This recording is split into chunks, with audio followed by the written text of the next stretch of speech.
ಹುಬ್ಬಳ್ಳಿ ತಾಲೂಕಿನ ಇನಾಂ ವೀರಾಪುರ ಗ್ರಾಮದಲ್ಲಿ 20 ವರ್ಷದ ಗರ್ಭಿಣಿ ಯುವತಿಯನ್ನ ಹೆತ್ತ ತಂದೆ ಮತ್ತು ಸಂಬಂಧಿಕರು ಭೀಕರವಾಗಿ ಹತ್ಯೆ ಮಾಡಿರುವುದನ್ನು ಖಂಡಿಸಿ ಧಾರವಾಡದಲ್ಲಿ ದಲಿತ ಸಂಘರ್ಷ ಸಮಿತಿ ಹಾಗೂ ಜಯ ಕರ್ನಾಟಕ ಸಂಘಟನೆ ಜಂಟಿಯಾಗಿ ಜಿಲ್ಲಾಧಿಕಾರಿ ಕಚೇರಿ ಎದುರು ಪ್ರತಿಭಟನೆ ನಡೆಸಿದರು. ಯಾತಕ್ಕಾಗಿ ಹೋರಾಟ?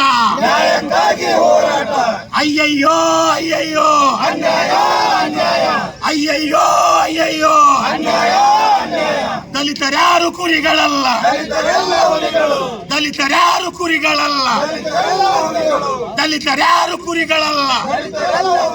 ಹತ್ಯೆ ಪ್ರಕರಣದ ಆರೋಪಿಗಳಿಗೆ ಕಠಿಣ ಶಿಕ್ಷೆಯನ್ನು ವಿಧಿಸಬೇಕು ಹಾಗೂ ಸಂತ್ರಸ್ತ ಕುಟುಂಬಕ್ಕೆ ಸೂಕ್ತ ಪರಿಹಾರ ಕೊಡಬೇಕು ಅಂತ ಹೇಳಿ ಆಗ್ರಹಿಸಿ ಉಭಯ ಸಂಘಟನೆಗಳ ಕಾರ್ಯಕರ್ತರು ಜಿಲ್ಲಾಧಿಕಾರಿಗಳಿಗೆ ಮನವಿ ಸಲ್ಲಿಸಿದರು. ಈ ಸಂದರ್ಭದಲ್ಲಿ ದಲಿತ ಮುಖಂಡರಾದ ಲಕ್ಷ್ಮಣ್ ದೊಡ್ಡಮನಿ, ನಾರಾಯಣ ಮಾದರ, ಎಚ್ ರಾಮಣ್ಣ, ನಿಂಗರಾಜು, ಮಂಜುನಾಥ ಸುತಗಟ್ಟಿ, ರವಿ ಸಿದ್ದಾಟಗಿರಿ ಮಠ, ವಿರೂಪಾಕ್ಷಯ್ಯ, ಹುಬ್ಬಿ ಮಠ, ಶರೀಫ್ ಅಮ್ಮಿನಭಾವಿ ಸೇರಿದಂತೆ ಅನೇಕರು ಉಪಸ್ಥಿತರಾಗಿದ್ದರು. ನಮಸ್ಕಾರ. ಇವತ್ತು ಒಂದು ದುಃಖದ ಸಂಗತಿ. ನಮ್ಮ ಧಾರವಾಡ ಜಿಲ್ಲೆಯಲ್ಲಿ ಹುಬ್ಬಳ್ಳಿ ತಾಲೂಕು ಇನಾಂ ವೀರಾಪುರ ಅನ್ನೋ ಒಂದು ಗ್ರಾಮದಲ್ಲಿ ದಲಿತ ಕುಟುಂಬ ಇದೆ.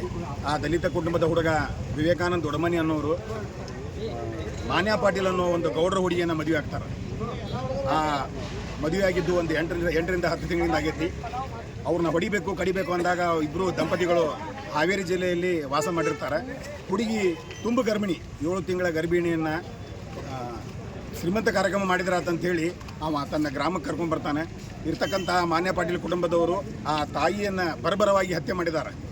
ಹೊಟ್ಟೆಯಲ್ಲಿರ್ತಕ್ಕಂಥ 7 ತಿಂಗಳ ಮಗುನೂ ಆ ತಾಯಿ ಜೊತೆ ತೀರ್ಕೊಂಡೈತಿ.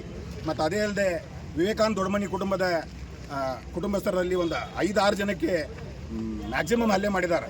ಅವರು ಸಾವು ಬದುಕಿನ ಮಧ್ಯೆ ಹೋರಾಡ್ತಾ ಇದ್ದಾರೆ. ಅದರಲ್ಲಿ ನಾನು ವಿಶೇಷವಾಗಿ ಹೇಳ್ಬೇಕಂದ್ರೆ ಧಾರವಾಡ ಹುಬ್ಬಳ್ಳಿ ಗ್ರಾಮೀಣ ಸ್ಟೇಷನ್ ಇನ್ಸ್ಪೆಕ್ಟರ್ ಆದಂಥ ಚನ್ನನೂರು ಸಾಹೇಬರು ಆ ಕುಟುಂಬಕ್ಕೆ ಹೆಚ್ಚಿನ ಒಂದು ವ್ಯವಸ್ಥೆ ಮಾಡಿ ಅವ್ರನ್ನ ಕರ್ಕೊಂಡ್ಬಂದು ಹಾಸ್ಪಿಟ್ಲಲ್ಲಿ ಅಡ್ಮಿಟ್ ಮಾಡಿ ಅವ್ರನ್ನ ಚಿಕಿತ್ಸೆ ಕೊಡಿಸ್ತಾ ಇದ್ದಾರೆ.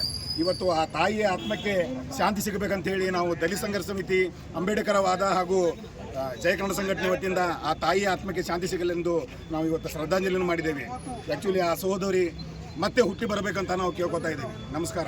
ಜಯ ಕನ್ನಡ ಸಂಘಟನೆ ಧಾರವಾಡ ಜಿಲ್ಲಾ ಅಧ್ಯಕ್ಷ ಸುಧೀರ್. ನ್ಯೂಸ್ ಅಲರ್ಟ್, ನಿಮ್ಮಿಂದ ನಿಮಗಾಗಿ.